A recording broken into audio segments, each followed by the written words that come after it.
think about organized crime, it's not intuitive that Africa would be a focus. But from the illegal wildlife trade to human smuggling and oil theft to blood diamonds, piracy and drug smuggling, Africa is increasingly becoming webbed into the global illicit economy. In this new podcast from the Global Initiative Against Transnational Organized Crime, we not only examine the flows of illicit commodities, but also look at the enabling environment that has made Africa vulnerable to the growth of organized crime. With more than 150 network members and contacts across the continent, this podcast will be an unparalleled look at the drivers of Africa's illicit economy.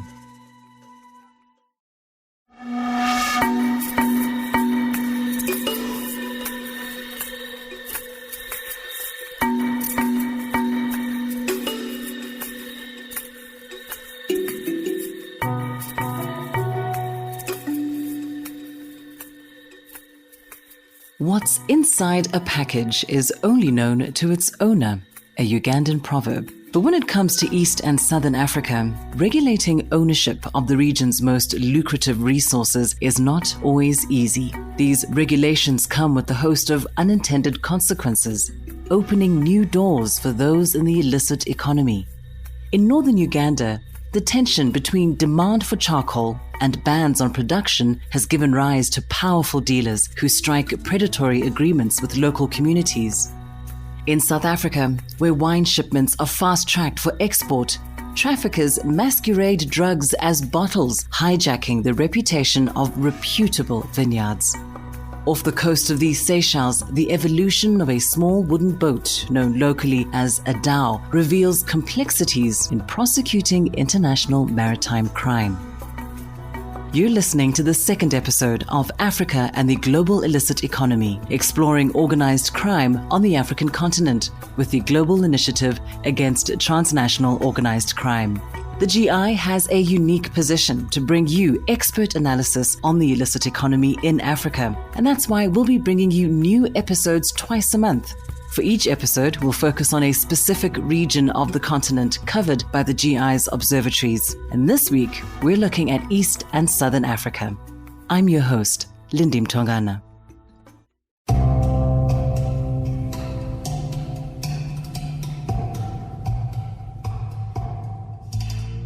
Charcoal is a vital energy source for over 30% of Uganda's population. A 2019 ban on charcoal production in Kenya has given way to a network of smugglers illegally exporting Ugandan charcoal at a premium to buyers across the porous border. Rapid population growth and urbanization are also driving demand for the resource within the nation, complicating efforts at banning its production. International and national governments have implemented a cocktail of methods to stymie the charcoal trade, but these bans have given way to unforeseen complications, such as an increase in charcoal prices and the growth of illicit industries in charcoal-producing regions. But how does this illicit market work? How are those involved adapting to the rise of community and state resistance to their trade? And what is civil society doing to protect their forests? Arthur Owor is the Director of Research and Operations at the Center for Africa Research, Northern Uganda, and a member of the civil society group, Our Trees, We Need Answers.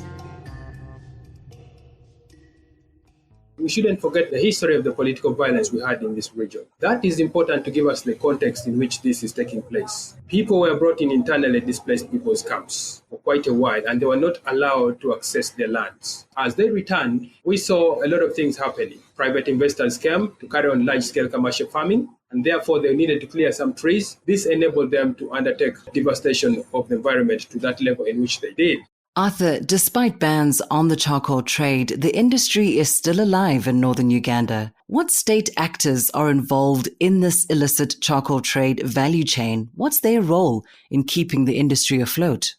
The state actors who have been involved are the military elite and sometimes the police, working together with some of these economic elites.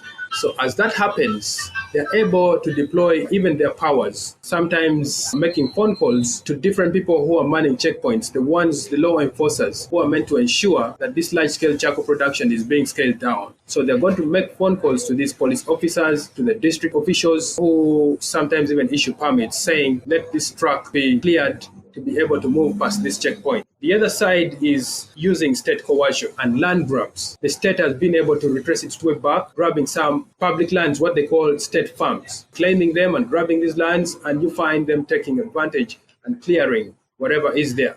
That coercion has also pushed the local people into a state of panic in the sense that they fear that this land is going to be taken away, and therefore to maximize the benefits from it, they have to cut down the trees so that they can get benefits before the state can be able to grab this land.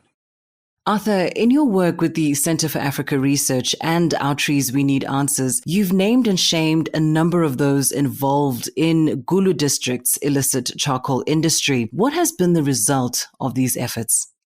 Our naming and shaming has been successful. We've named at least 3 chairpersons in the sub-counties who were involved in this nefarious trade. We have also been able to name one official in Gulu who I may not mention now. We took them on. We've been having engagements with the media because our composition is sort of like our strength. We have an inbuilt media strategy that enables us to be able to connect our intervention with the media. And so throughout the entire sub-region with 8 districts, we've been able to name, including military officers who sometimes hold the police at ransom.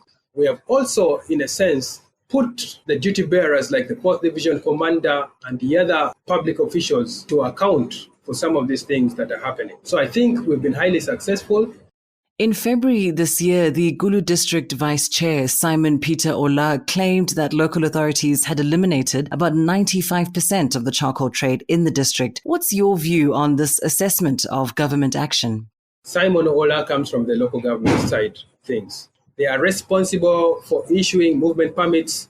The district is responsible for issuing permits to these charcoal dealers. So what has happened, and when he quotes those figures, we have only seen the district formalizing this illegal trade. So when the district issues out the permit, then in a sense, the trade becomes formalized.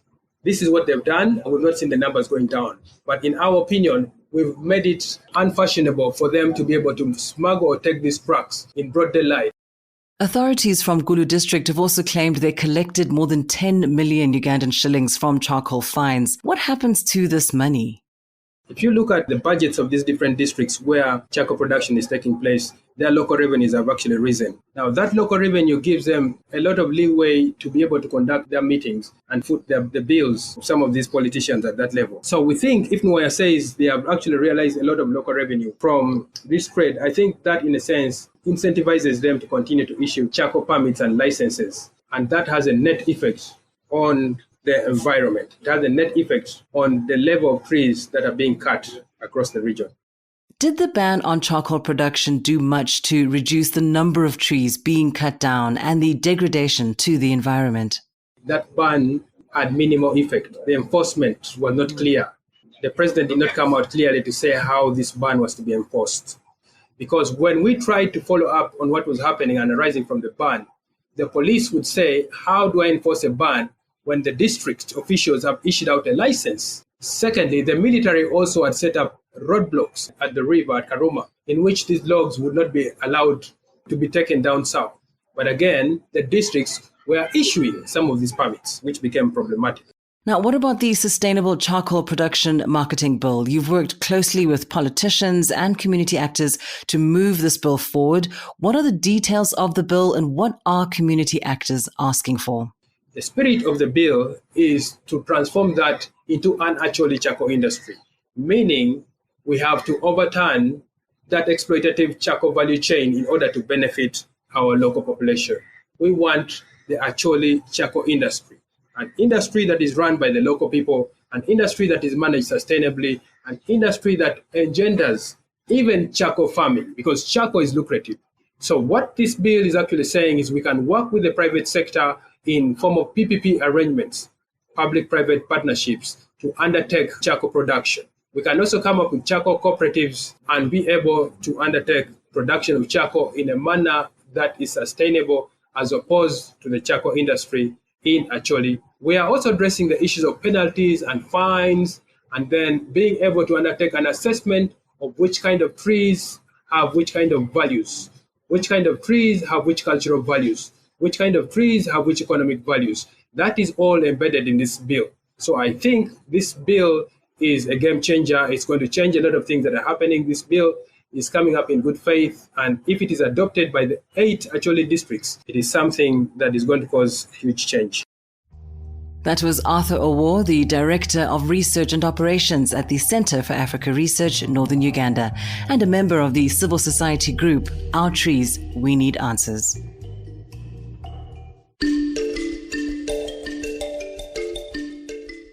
On a typical day at the Esterhoop wine estate in the Western Cape, South Africa, workers busy themselves packing boxes of wine bottles for export. But one peculiar afternoon in 2017 would go down in history.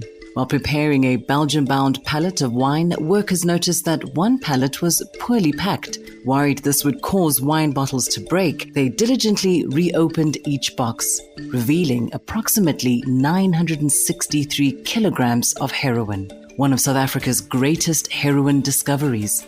Rukshana Parker is an analyst at the Global Initiative Against Transnational Organized Crime with the South and East Africa Organized Crime Observatory. She's been looking at how drug smugglers in South Africa have co-opted the country's growing wine export industry for illicit trade.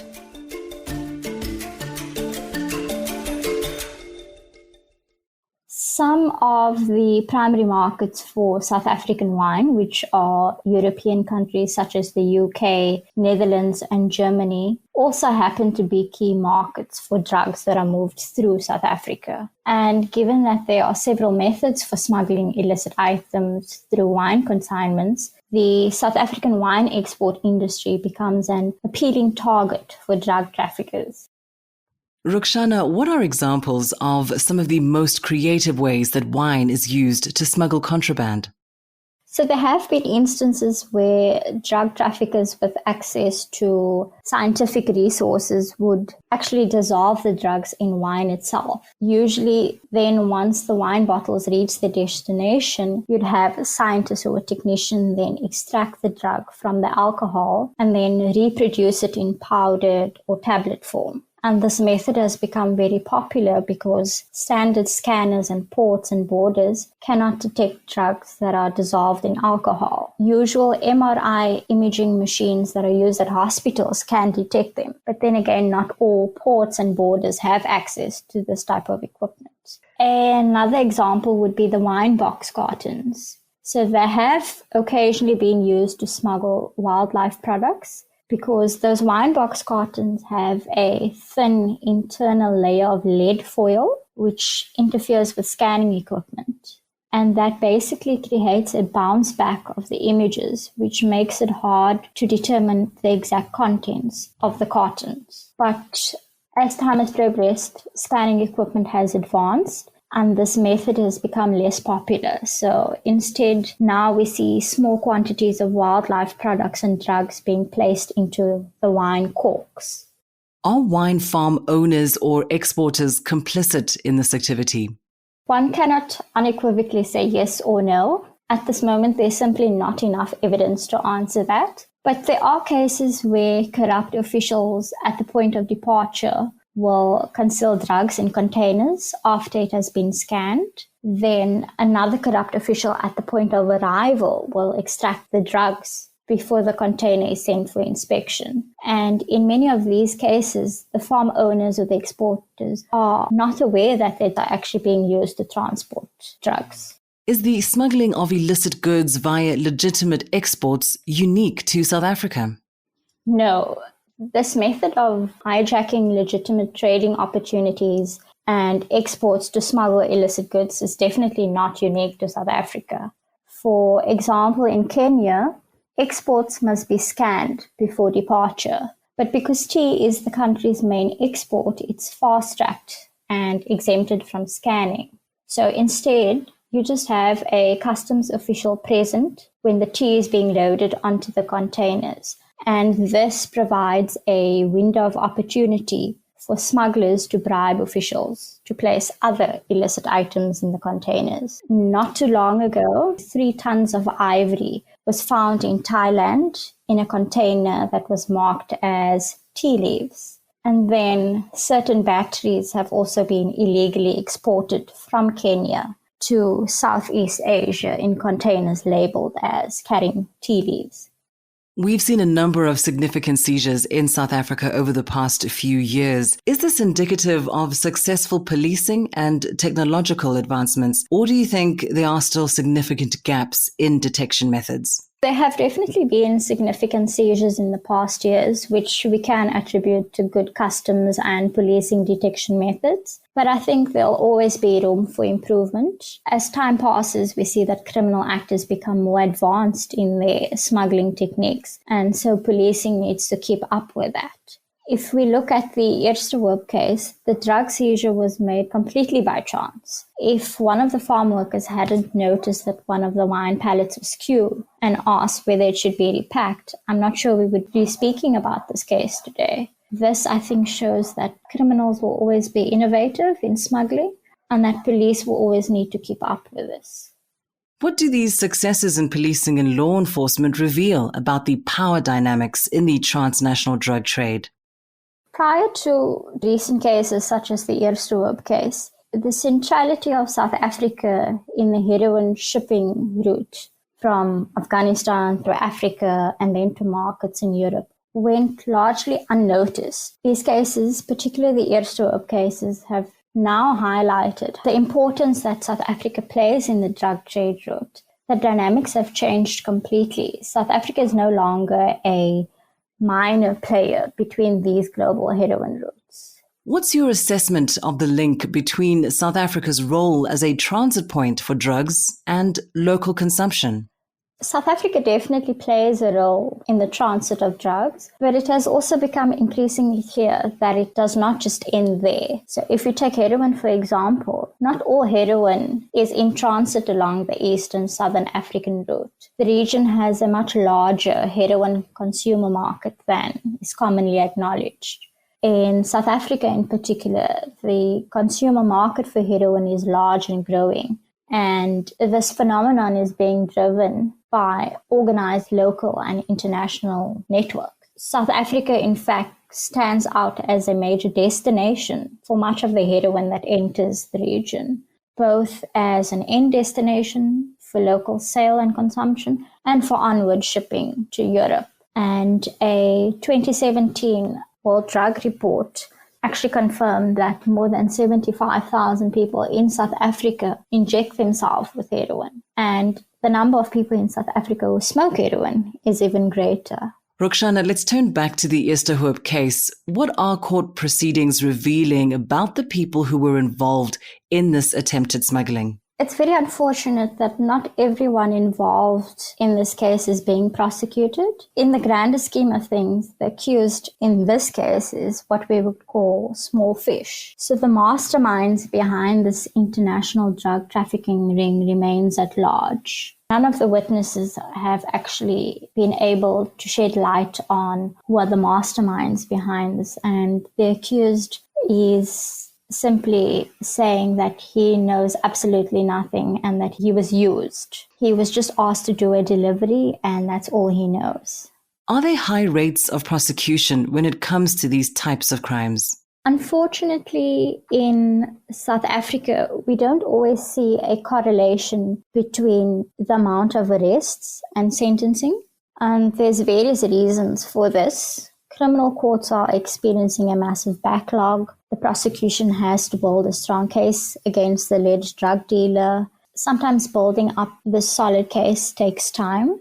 There's also many people involved. So you have your investigating officers, forensics, etc. And then most importantly, your witnesses, who are sometimes too terrified to come forward and testify. If you look at the Eerstehoop case, the incident occurred in 2017. We are now in 2020 and there still hasn't been any sentencing. And what else stood out to you about the Eerstehoop case? The entire case is very interesting because it's one of the largest heroin seizures in the country. But at the same time, I was quite taken aback that there was very little media presence and coverage on this case. I recall that apart from myself and the accused's father, there weren't any other members of the public in court.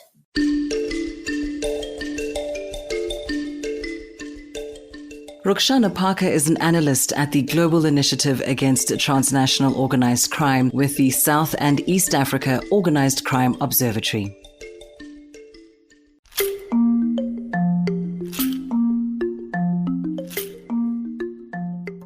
In April 2016, the dhow Payam al-Mansour set off from the Konarak port of Iran.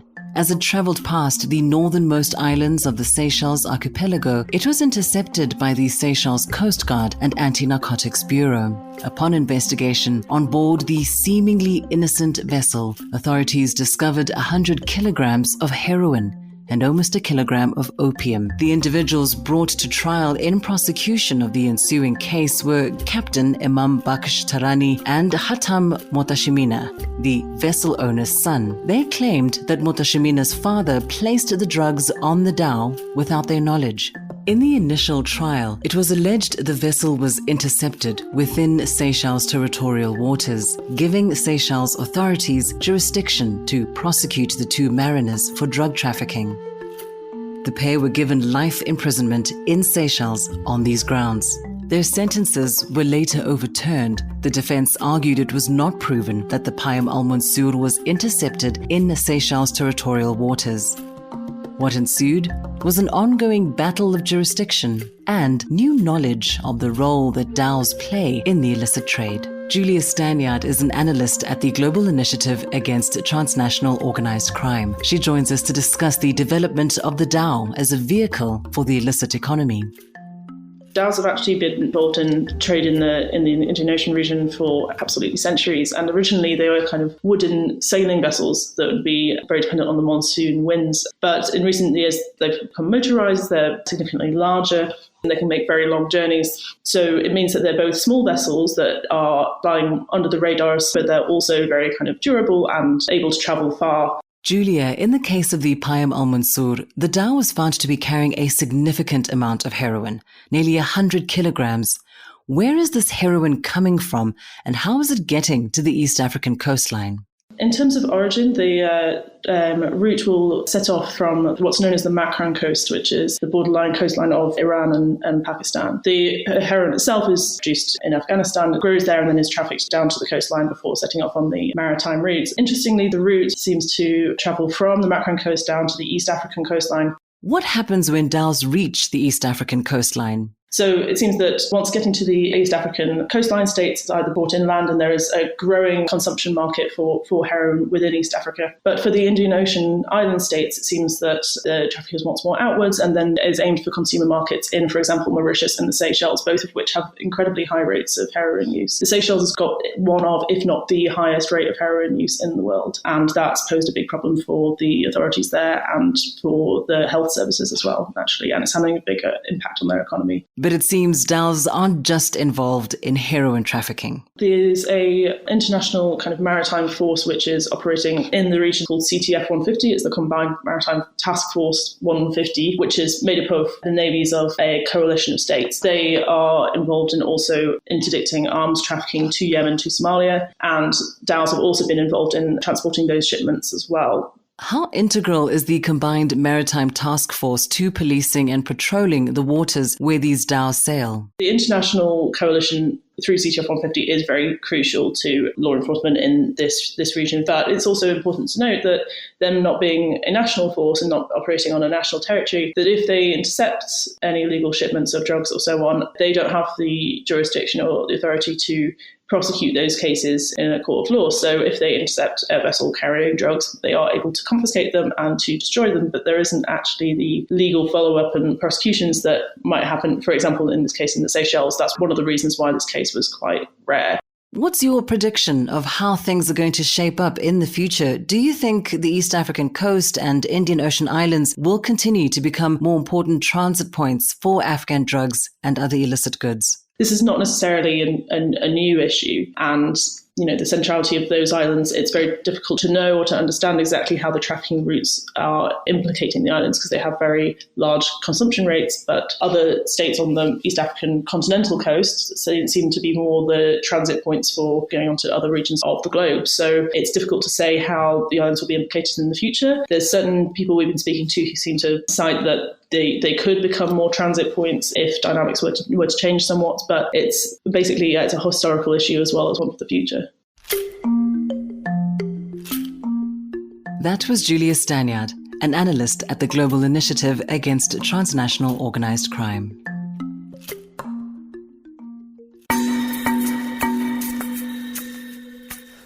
That's all we've got time for on this episode of Africa and the Global Illicit Economy. A big thank you to our guests, Julia Stanyard, Arthur O'War, and Roxana Parker. Next week, we'll be focusing on the illicit economy in North Africa and the Sahel. If you want to check out more content on illicit economies in Africa, such as a triangle of vulnerability, changing patterns of illicit trafficking off the Swahili coast, or our latest risk bulletin, head over to our website, www.globalinitiative.net. There are plenty of publications to get your teeth into. You can also find last week's podcast on human smuggling, drug trafficking, and COVID-19 in North Africa and the Sahel, along with other podcasts. You'll hear from us again in 2 weeks. Until then, this podcast was produced by Alexandria Sahai Williams. I'm Lindy Mtongana. Thanks for listening.